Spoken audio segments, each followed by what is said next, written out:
Hey guys, so in this video we are taking a look at a budget mechanical keyboard which is the Redgear Shadow Blade.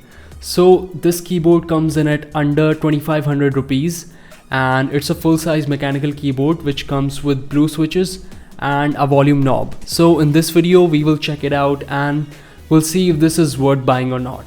So let's get started. Starting off with the design of the keyboard, the Redgear Shadow Blade is a full-sized mechanical keyboard with a knob for volume control, which is definitely its highlighting feature. The included wrist rest can be attached to the keyboard by hooking up its clamps to the lower part of the keyboard. We also see adjustable legs with foam grip at the bottom. These foam grips are present on every corner of the keyboard and on the wrist rest as well for better grip while gaming.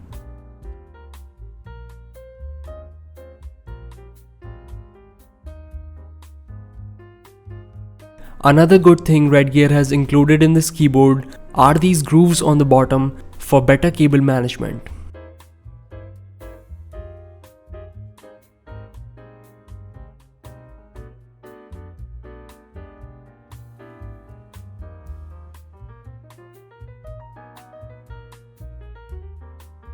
Let's look at the box contents now. First up, you get the manual which has information on how to set up the keyboard and access its various functions. So I'd recommend not ignoring this one. Next up, we have the keyboard itself.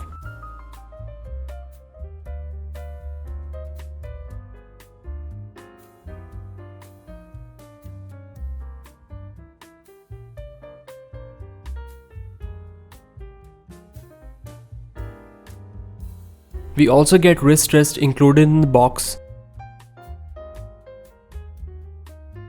the keycap puller, and a Redgear sticker that you're probably never going to use. We'll talk about the build quality now. The top panel of the keyboard's frame is made of metal and the lower part is made out of plastic. The overall build quality of the frame is sturdy enough for the price.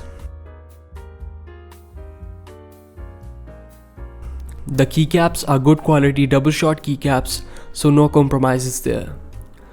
All of the characters on the keycaps have an ample thick font and I never found it hard to read them in any lighting conditions. Redgear has also provided a braided cable with this one. The overall build quality of the cable and the USB connector is pretty good and will give you no issues in the long run.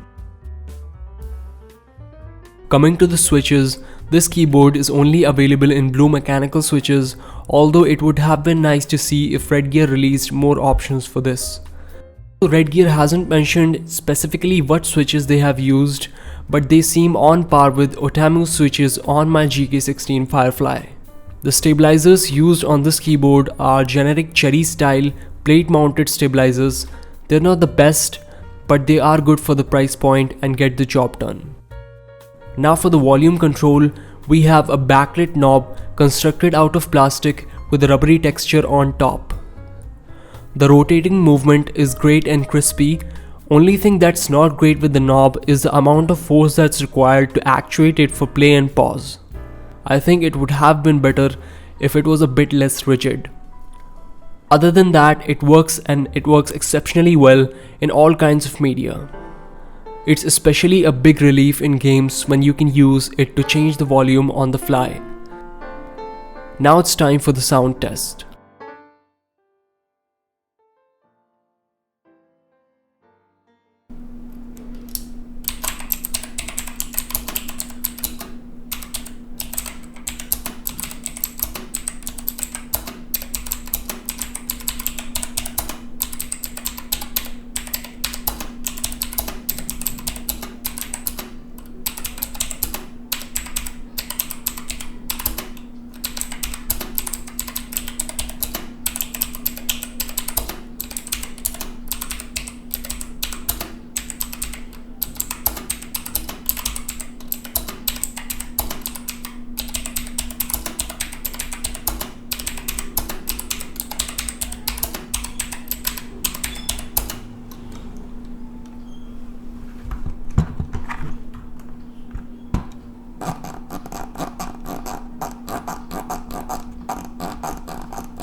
For the price, this keyboard has done a lot of things right, but I think position and height of the volume knob could have been better optimized. The knob is hard to access from the top because of its close proximity and similar height with the keycaps. You can of course access it from the sides without any issues, but it would have been great if the knob was elevated so you could also access it freely from the top. These are some examples of an elevated knob. Now this won't be a con for the lot of you, but if you also like to use a custom Type-C cable on your keyboards, you won't find a USB-C port on this keyboard. This is of course okay for this price point, but I just wanted to give you guys a heads up. So that was it for this video guys. If you liked it, please give it a thumbs up and subscribe the channel for more content like this, and I will see you guys in the next one.